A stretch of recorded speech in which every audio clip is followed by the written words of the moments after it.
Bon les gars, il faut que je fasse la vidéo là. Il faut vraiment que je la fasse. Les gars, c'est pas le marché qui fait souffrir votre portefeuille. C'est pas le marché qui monte ou qui baisse qui fait que votre portefeuille a du mal à se développer, a du mal à grandir. C'est à cause de vous. C'est à cause de vous que votre portefeuille n'arrive pas à évoluer comme il devrait évoluer. C'est pourquoi aujourd'hui, je vais vous expliquer dans cette vidéo comment éviter les erreurs psychologiques qui vont affecter votre portefeuille et qui va l'empêcher de grandir comme il devrait grandir. Parce que oui, on est là évidemment pour se faire de l'argent, pour se faire des sous. Mais vous allez voir que c'est très simple à comprendre, mais très peu de gens y pensent réellement. D'accord? Je commence directement par le premier point. Déjà, ce sont les biais cognitifs qui te coûtent cher. Chaque décision biaisée, c'est comme si tu lâchais une petite bombe dans ton portefeuille. Ou que tu enlevais une part du camembert de ton portefeuille parce que oui, chaque décision que beaucoup de gens font, elles sont biaisées par rapport au réseau, par rapport à l'évolution du marché, qui soit à la hausse ou à la baisse. Mais je peux te garantir que très peu d'investisseurs arrivent à prendre des décisions rationnelles, notamment en ce moment. Parce que oui, en ce moment, ça monte, c'est en train d'exploser, Donald Trump, nanana. Oui, d'accord, les gars. Mais vous vous rendez pas un petit peu compte que tout le monde est en train de mettre des publications que ça y est, c'est en train de monter, ça y est, c'est en train d'exploser, ça y est, 100 000 $, 150 000 $, etc. Et encore, c'est que le début. Vous allez voir quand le Bitcoin sera à 100 000 $, qu'est-ce qu'on va recevoir, qu'est-ce qu'on va voir dans notre feed d'Instagram. Que des trucs de fou, mais enfin bref. En tout cas, chaque décision biaisée, à chaque fois, va te faire prendre des mauvaises décisions. Quelle est la solution par rapport à ça? Déjà, il faut que tu prennes conscience que tu prends des décisions qui sont biaisées. Que tu prends pas la meilleure décision rationnelle, sans émotion, lorsque tu la prends. Évidemment, c'est à cause de quoi? C'est à cause des réseaux, c'est à cause des gens que tu as autour de toi. C'est aussi par rapport aux gens proches que tu as autour de toi qui n'ont même pas investi dedans, mais qui justement te disent que ça c'est mauvais, que ça c'est pas bien, que tu ne devrais pas investir, etc. Du coup, toi, tu vas être freiné. Mon gars, n'écoute personne, écoute que toi, d'accord? Et ta rationalité. Évidemment, il faut que tu écoutes tes compétences, il faut que tu écoutes toutes tes connaissances dans ce domaine-là. Parce que oui, c'est cyclique, etc. Il y a beaucoup de choses qui se répètent dans ce marché. Mais il faut absolument que tu évites toutes ces décisions que... C'est dingue, en fait, on te fait prendre à chaque fois un itinéraire A, B, C, on te fait partir dans tous les sens. Alors celui qui va avancer le plus vite et le plus loin, c'est celui qui va suivre son propre itinéraire droit, comme ça, vers la destination. Mais autour de toi, à chaque fois, on va essayer de te faire des virages, de te faire t'arrêter à un point, avant d'arriver réellement à ta destination finale. Les gars, faites très très attention. On ne s'en rend pas compte, mais avec le temps, tu vas voir que ça te ralentit. Ça te fait prendre des décisions bizarres. Tu vas acheter, vendre une crypto alors qu'au final, tu t'es dit, mais attends, mais pourquoi j'ai fait ça en fait? Cette crypto, elle était bonne. Cette crypto, elle a explosé au final. Donc faites extrêmement attention les gars. Décision biaisée. Comme j'ai dit, la solution, il faut prendre conscience de ça. Donc, lorsque tu prends une décision, déjà tu penses en amont, est-ce que c'est une bonne décision que je vais prendre? Ou est-ce que c'est une bonne décision que j'ai prise? D'accord? Et en plus de ça, il faut que tu évites tous ces parasites là, tous ces trucs sur les réseaux, que le mec, un jour il te met tout va monter, un autre jour il va te mettre tout va baisser. Mais quoi, le mec, c'est pas possible. Enfin, je veux dire, lui-même aussi, il est sous le coup de l'émotion, tu vois. Ou alors il veut te faire vivre des émotions tous les jours. Mais évitez ce genre de publication, tu vois. Restez avec des personnes, suivez des personnes qui justement vous donnent des bonnes infos, qui vous donnent de bonnes compétences, qui vous apprennent justement des bonnes compétences et qui vous apprennent certaines choses super intéressantes et évidemment qui vont pas être là dans le truc en mode ça va monter, ça va baisser, c'est bon, on a compris. Enfin je veux dire ça va monter, on a compris. Pas besoin de à chaque fois de le répéter, c'est bon. De toute façon c'est que de la logique, d'accord?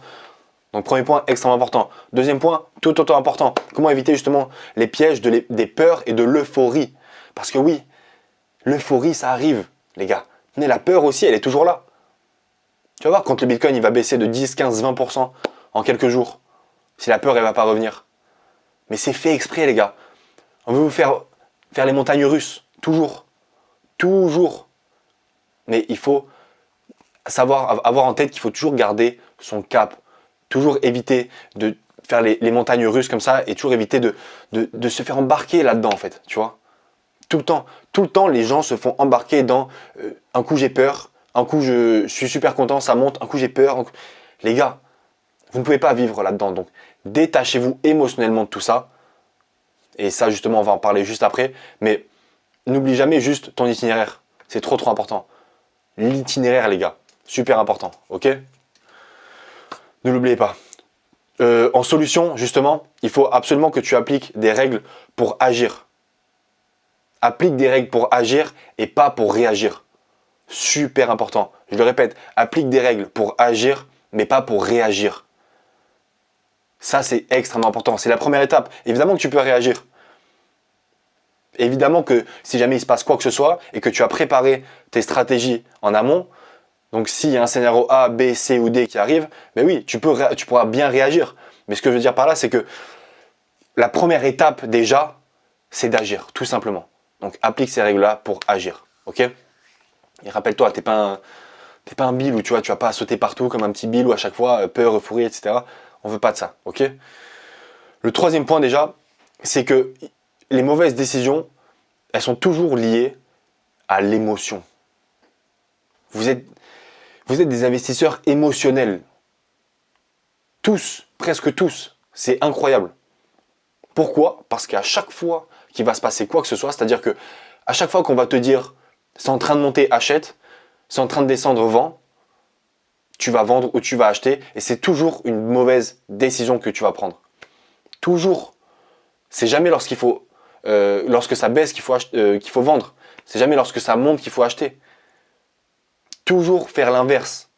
Tout le temps, les gars. Si tu ne le savais pas, si tu es là devant la vidéo et que tu ne savais pas qu'il fallait acheter lorsque ça baissait et vendre lorsque ça montait, maintenant tu le sais, c'est une règle de base. De base, les gars. Vraiment. Quand est-ce que vous allez vendre? Lorsque le Bitcoin arrivera à 100 000, 110 000, 120 000, etc. Il faudra vendre quand ça monte, il ne faudra pas vendre quand ça baisse. Toujours. Les gars, ne l'oubliez pas. Essayez vraiment de vous détacher émotionnellement de ce marché. Il faut toujours que tu gardes un plan clair pour chaque scénario possible. Toujours. Tu te mets 4 scénarios. Le premier scénario, lorsque ça monte. Deuxième scénario, lorsque ça baisse. Troisième scénario, lorsque ça latéralise. Quatrième scénario, lorsque ça fait des fake-out. Fake-out, c'est quoi? C'est lorsque ça fait des pièges haussiers ou baissiers. C'est-à-dire que ça baisse, puis ça remonte, monte, puis baisse. Fais extrêmement attention, mais prépare-toi tout simplement en créant un plan pour 4 scénarios possibles.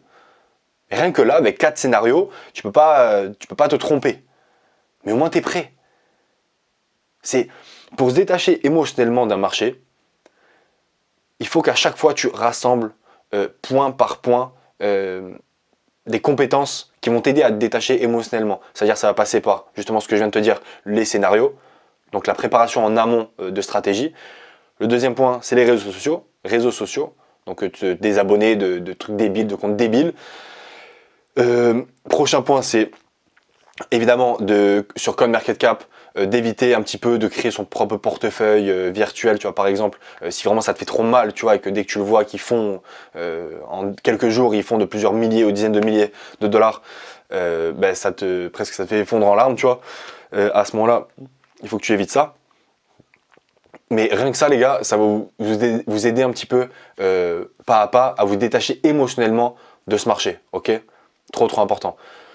Le quatrième point, c'est qu'il faut que tu identifies les schémas qui détruisent complètement tes investissements, tu vois? Donc ces schémas un petit peu répétitifs à chaque fois, lorsque tu vas voir que tout le temps, tu vas perdre de l'argent sur les mêmes choses, c'est-à-dire quand tu vas faire les mêmes actions. Par exemple, quand tu vas réallouer par exemple ton portefeuille, c'est-à-dire que tu vas changer de crypto-monnaie, parce que cette crypto-monnaie ne performe pas et que te plaît pas, et au final, tu vas plus perdre de l'argent qu'autre chose. Si ça se répète, c'est un schéma qui détruit en fait tes investissements, tout simplement. Donc il faut que tu trouves la solution. Il faut arrêter de croire que la prochaine, ce sera la bonne. Ah non, attends, je vais vendre, la prochaine crypto, ce sera la bonne. Non, c'est qu'il y a un problème. Dans tes analyses, dans tes recherches, mais il y a un problème quelque part. Et il faut que tu le trouves. Une fois que tu l'as trouvé, c'est bon.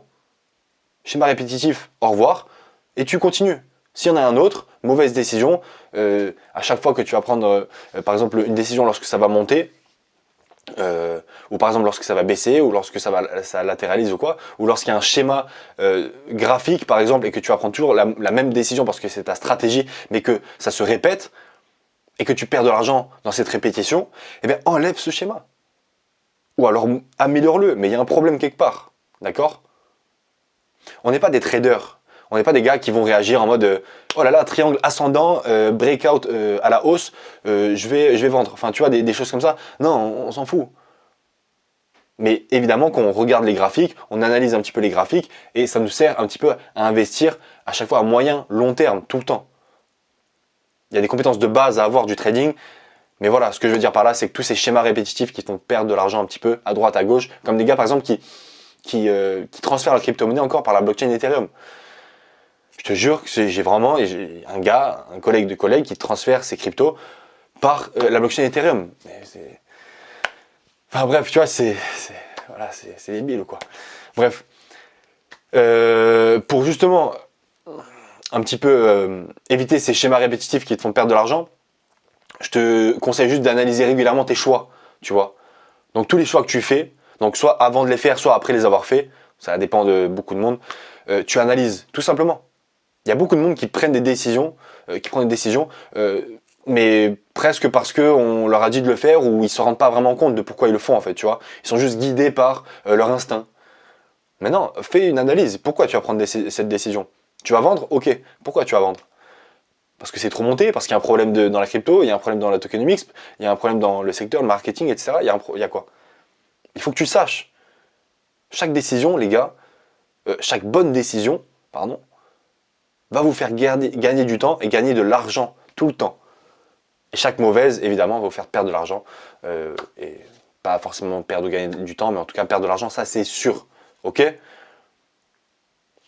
Cinquième et dernier point, il faut que tu saches comment reprendre le contrôle un petit peu de ta psychologie. Parce que oui, on discute, les compétences, etc. C'est bien beau, mais à un moment donné, il faut l'appliquer tout ça, tu vois. Il faut l'appliquer. Il faut que tu apprennes à reprendre ce contrôle-là. Vous allez me prendre pour un psychologue, le mec il est là, il parle de psychologie bizarre en crypto. Non, non, pas du tout, c'est vraiment vrai les gars, ce sont des faits. Ce sont des faits. Le Bitcoin, quand il sera dans l'euphorie, quand il va arriver à 100 000, 110 000, 120 000, parce que oui, les 100 000, il va les atteindre, c'est sûr, la psychologie, elle va énormément jouer. C'est ça qui va te faire gagner ou perdre de l'argent. Il n'y a rien d'autre. Je veux dire, il y a bien ta stratégie, elle est bien belle, etc. Mais si tu te fais avoir psychologiquement, c'est mort. Tu vas jamais la respecter, ta stratégie. Extrêmement important, les gars. Faites très très attention. Et comment justement reprendre le contrôle de ta psychologie? C'est parce qu'en fait, le pouvoir, il est dans ta tête, tu vois. Il n'est pas dans le marché. Il est dans ta tête. Comme un boxeur, tu vois, qui va faire du shadow devant un miroir. C'est lui son pire adversaire. Il n'y a personne d'autre, tu vois. Chaque fois qu'il va envoyer un direct, il va s'en prendre un. Donc ça sera à toi à chaque fois de travailler contre toi-même. C'est vraiment un travail contre soi-même. Le marché va il va essayer de t'en mettre des droites. Et toi, tu vas devoir monter la garde. Tu montes la garde, t'esquives, etc. Bref, je parle dans les comparaisons, mais en mode, tu vois, tu comprends un peu le truc. C'est vraiment contre toi-même. C'est pas le marché qui va te faire perdre de l'argent ou gagner de l'argent. C'est toi qui as choisi d'investir dans ce marché. Donc si tu as choisi d'investir dans ce marché, il faut que tu choisisses de contrôler ta psychologie, contrôler tes investissements, ta stratégie et tes émotions. Et tout ça, ça passe par de l'apprentissage, de l'acharnement, de la discipline, etc. Tout ce que je répète depuis un moment. Ok? Extrêmement important, les gars. Il faut le comprendre. Tu vois, ça me rend fou qu'il y ait des personnes, tu vois, qui investissent, parce que c'est hyper facile maintenant d'investir, et qui croient que il n'y a rien à faire, tu vois. Genre, je mets tout dans... Bon, évidemment, quand tu mets dans Bitcoin, c'est beaucoup plus facile, mais quand tu t'envoies dans des cryptos un peu plus différentes, enfin un peu plus spéciales, un peu plus petites, mais il faut que tu aies des compétences. Tu peux pas investir comme ça sans rien, sans bagage. Mais les gens, ils s'en foutent, ils investissent. En soi, je vais essayer de sauver le plus de monde possible. Tu vois, c'est pas, on peut pas sauver tout le monde. Mais ces gens-là, malheureusement, on va leur vendre sur la gueule. C'est triste, mais c'est comme ça. Il faut bien qu'on se fasse des sous aussi, nous, tu vois. C'est comme ça. D'accord? Donc, reprends réellement le contrôle de ta psychologie. C'est trop, trop important. Et comment? Ça passe par quoi? Ça passe par justement ça, le travail sur soi-même, mais évidemment, tous les points que j'ai énumérés. D'accord? Exerce-toi, si tu veux, un petit peu à la méditation. Prends le recul. Une fois par semaine, tu prends du recul sur ton portefeuille. Ça prend 5 minutes, les gars.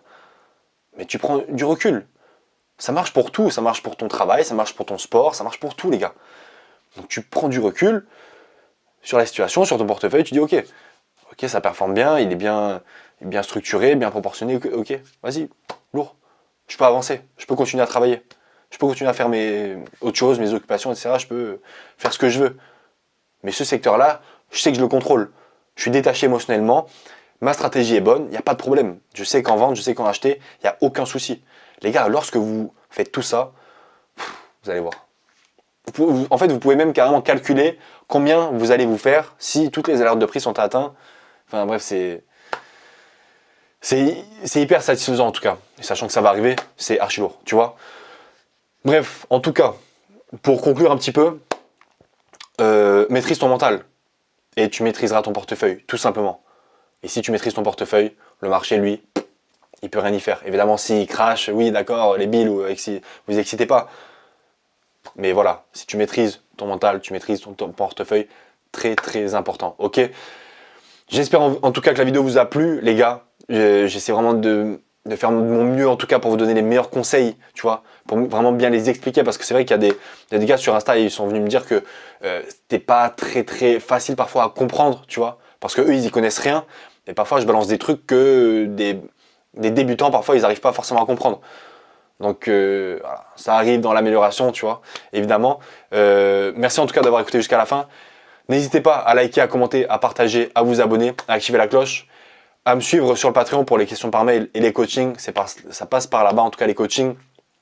Je vous forme, je t'améliore un petit peu ton portefeuille, etc. Je te conseille en tout cas sur ton portefeuille. On te forme mentalement, sur tous les points, l'aspect investisseur, crypto-monnaie et mentalité, organisation évidemment aussi, beaucoup. Donc voilà, ça passe par là-bas. Et ensuite TikTok, Insta un petit peu pour voilà, discuter s'il y a des questions ou quoi. Je suis ouvert. Ok les gars? Allez, à plus.